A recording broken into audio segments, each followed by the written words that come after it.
ibu-ibu semuanya. Jadi karena awak di Padang Panjang kok kan kebetulan Uncu ketua koperasi peternak sapi perah Merapi Singgalang.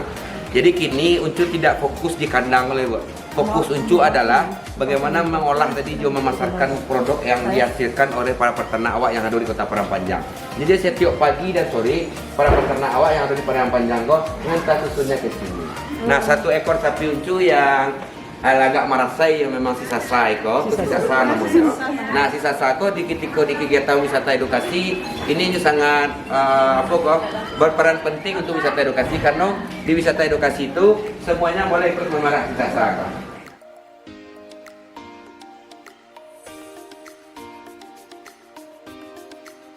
Kita ada 3 ruangan di sini. Ruangan yang pertama sebelah sini adalah ruangan penerimaan susu. Jadi setiap hari para peternak tuh ngantar susu kemari. Ada ruangan tuh nyantan. Itu ada ruang steril, jadi boleh masuk ke dalam tuh. Nah, masuk aja ke freezer tuh, baru nanti bisa si Fitri namanya mengolah, menguji susunya. Ada 2 pengujian organoleptik namanya uji rasa, uji bau. Jadi dia kok diuji rasa di baunan susunya tuh. Kalau susunya tuh amis, berarti susunya tuh enggak bersih di kandang, berarti itu suruh bawa pulang kali ya. Kalau susunya asam, berarti susunya rusak, suruh bawa pulang kali ya. Jadi tidak semuanya susunya itu boleh olah. Lalu baru masuk ke ruangan Niko. Tadi mungkin dijelaskan sama ibu, mesinnya sudah ada, mesin pasteurisnya. Sistemnya adalah kukus 75 derajat pemanasannya. Baru setelah dipasteuris baru kita bikin aneka produk.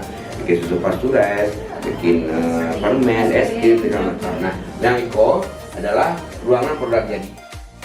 Niko ada steril, makanya kita dari kandang tadi boleh masuk ke Niko. Nggak ada karena yang ruang steril yang ruang ini.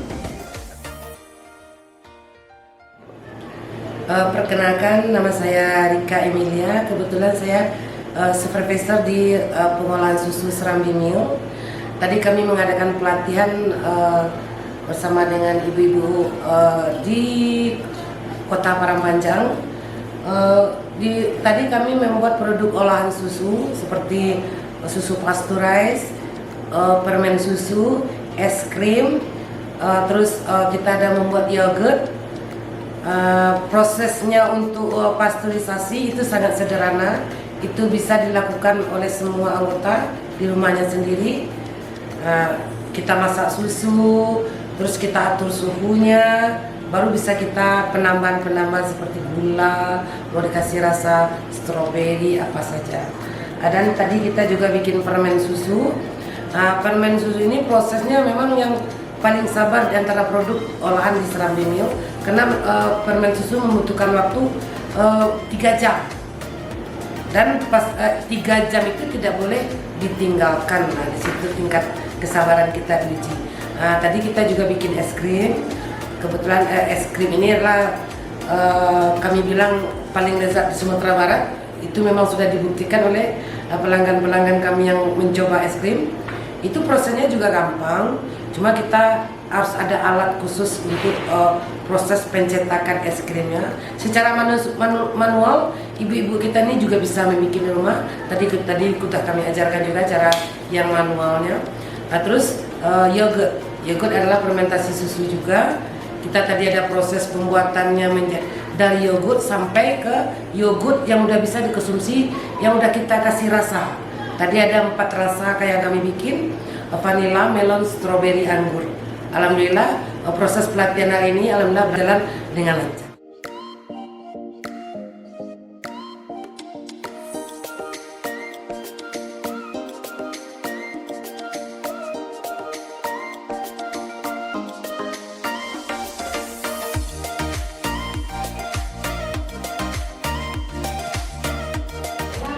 Perkenalkan, nama saya Rufania Fitri. Saya berasal dari UNP.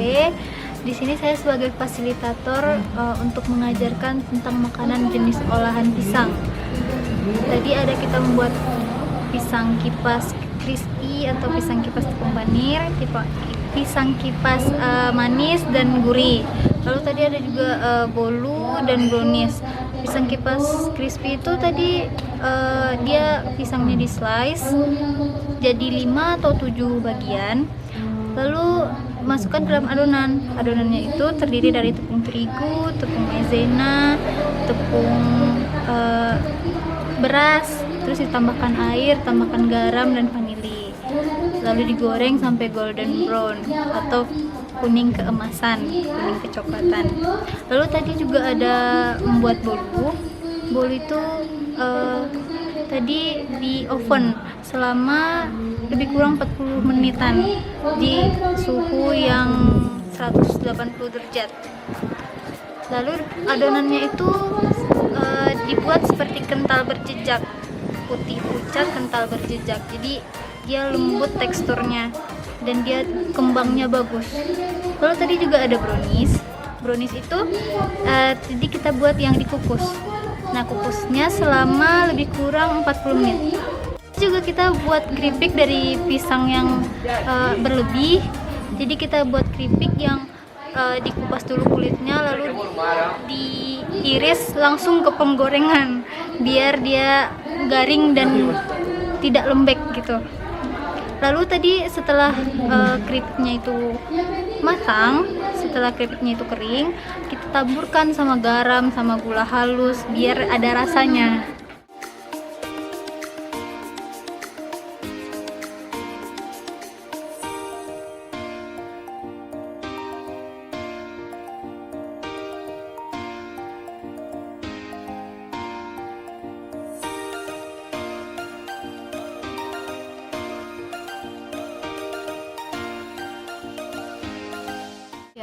Kenalkan, saya Dr. Helmizar, SKM Biomed. Saya sebagai seorang peneliti dan juga staf pengajar di jurusan Gizi Fakultas Kesehatan Masyarakat Universitas Andalas. Ya, kami dari perguruan tinggi, khususnya kami dari Gizi, kita sudah mengembangkan berbagai inovasi yang ada, khususnya potensi pangan lokal yang ada di Sumatera Barat. Yang dimana salah satu bahan pangan lokal yang merupakan kekayaan asli Sumatera Barat yaitu adalah dadih. Ya, dadih atau dadih dalam bahasa Minangnya ini adalah susu kerbau yang difermentasi di dalam tabung bambu selama 2 hari sehingga dia akan mengental seperti tahu. Jadi produk olahan dadih yang sudah berdasarkan hasil riset kami sudah berikan untuk masyarakat di sini adalah kita buat yaitu pertama dalam bentuk puding. Jadi ini puding, biasanya orang makan puding hanya mengandalkan energinya saja. Kita buat itu puding susu dengan di atasnya itu adalah dadih. Jadi ini juga dadihnya itu tidak dimasak. Ya, jadi kita bisa mempertahankan bakteri asam laktatnya.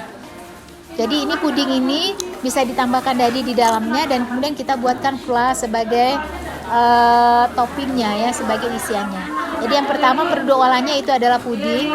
Kemudian yang kedua adalah kita buat dalam bentuk fla. Ya, jadi ini fla isian daripada kue pie. Jadi pie biasanya kita isi biasanya dengan seperti hanya seperti campuran daripada maizena dengan susu, tapi sekarang kita buat pie-nya itu dengan fla. Jadi kita mengajarkan bagaimana mereka membuat pie dan kita ajarkan bagaimana membuat fla. Dan fla ini juga bisa kita variasikan ditambah dengan buah-buahan. Jadi ini adalah produk olahan dadih yang bisa juga dipasarkan dan juga ini bisa menjadi makanan tambahan. Kemudian selanjutnya kita buat dalam bentuk minuman. Ya, jadi ini minuman yang kita namakan seperti yogurt atau minuman dadih. Ini kita buat juga variasinya dengan menambahkan buah-buahan. Ya, ini minumannya kita tambahkan dengan mangga. Ya, dalam arti kalau pada saat ini sedang musimnya mangga. Jadi mangga selain menambah nilai vitamin C-nya, juga di situ ada menambah rasa ya. Jadi seakan rasa dadih yang asam itu kalau kita tambahkan dengan buah-buahan dia akan lebih segar ya, juga akan lebih enak tentunya.